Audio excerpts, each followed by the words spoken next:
শরীয়ত অমান্যকারীদের প্রসঙ্গে বলা হইতেছে যে, সর্বকালের সকল নবীদের দেওয়া শরীয়ত মানুষের জন্য চক্ষু উন্মোচনকারী অর্থাৎ জ্ঞানচক্ষু উন্মোচনকারী ব্যবস্থারূপে রাখা হইয়াছে, যেন মানুষ জীবন রহস্য স্পষ্টভাবে উপলব্ধি করিতে পারে। কিন্তু তাহারা উহা অগ্রাহ্য করিয়া অবিরাম মন্দ প্রচেষ্টায় লিপ্ত হইয়া থাকে। শরীয়ত বিরোধী লোকেরা যাহা করে তাহাই মন্দ, কারণ উহাতে সৃষ্টি করে শিরক।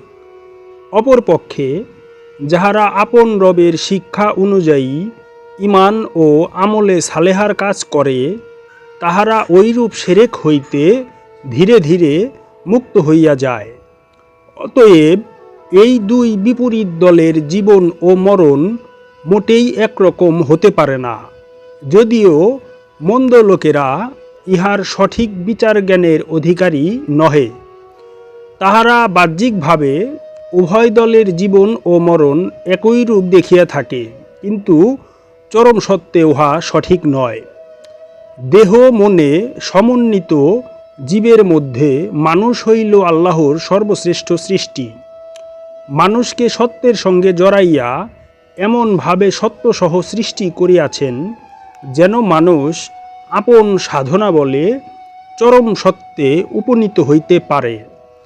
মন্দের প্রচেষ্টায় থাকিলে নিজেই ক্ষতিগ্রস্ত হইয়া পড়ে।